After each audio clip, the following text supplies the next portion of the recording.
लोकसभा चुनाव में भाजपा का राजस्थान में मिशन 25 का सपना टूट गया।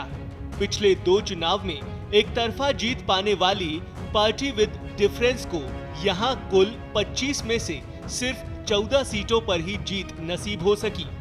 कांग्रेस पार्टी ने 8 और उसके गठबंधन दलों ने बाकी की 3 सीटें अपने नाम कर लीं। कुछ ही महीनों पहले विधानसभा चुनाव में बेहतरीन परफॉर्मेंस करके सरकार बनाने के बावजूद लोकसभा में भाजपा की ये हार हर किसी को हैरान कर रही है। इसी बीच राजस्थान में भाजपा की फेल हुई रणनीति और हार के अन्य कई कारणों पर कई बड़े सवाल भी उठ रहे हैं।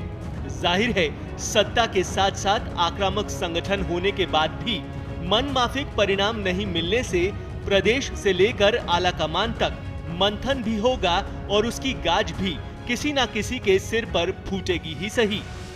बहरहाल, राजस्थान में लोकसभा चुनाव की कमान 2 सीनियर नेताओं ने संभाल रखी थी, जिनमें एक सूबे के मुख्यमंत्री भजनलाल शर्मा थे, तो वहीं दूसरे संगठन प्रदेशाध्यक्ष सीपी जोशी थे। सीपी जोशी के लिए हालांकि राहत की बात यह है कि वो खुद अपनी चित्तौड़गढ़ संसदीय सीट से चुनाव जीत गए और दूसरी बार सांसद बन रहे हैं। इधर लोकसभा में भाजपा की परफॉर्मेंस को मुख्यमंत्री की परफॉर्मेंस से भी जोड़कर देखा जा रहा है। प्रदेश में विपक्ष में बैठी कांग्रेस इस बात को लेकर चुटकियां ले रही है, वहीं चौतरफा घेर कर हमलावर भी हो रही है। कांग्रेस प्रदेशाध्यक्ष गोविंद सिंह डोटासरा तो यहां तक ये बयान दे चुके हैं कि लोकसभा चुनाव के बाद पर्ची वाली सरकार बदल जाएगी। उन्होंने संकेत दिया कि बीजेपी की हार के बाद मुख्यमंत्री भजनलाल शर्मा बदल सकते हैं। इस बीच डोटासरा के बयानों पर सीएम भजनलाल ने तो नहीं, पर उनके सिपहसालार की प्रतिक्रिया जरूर आई है। वन मंत्री संजय शर्मा ने मुख्यमंत्री भजनलाल का बचाव किया है, साथ ही कहा है कि राजस्थान में भजनलाल शर्मा ही मुख्यमंत्री बने रहेंगे और उनकी सरकार भी पूरे 5 साल चलेगी।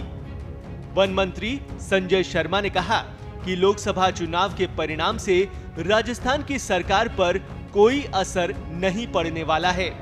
वन मंत्री संजय शर्मा ने अपने सवाई माधोपुर दौरे के दौरान मीडिया से बातचीत में कांग्रेस के नेताओं के दावों और बयानों को सिरे से खारिज कर दिया और कहा कि राजस्थान सरकार के नेतृत्व में कोई फेरबदल नहीं होगा।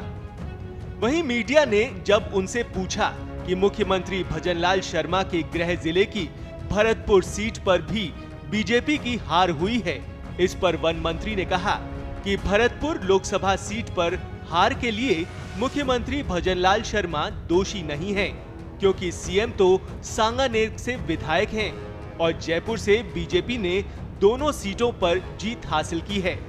इसी तरह वन मंत्री ने अपने सहयोगी मंत्री डॉक्टर किरोड़ी लाल मीणा का भी बचाव किया।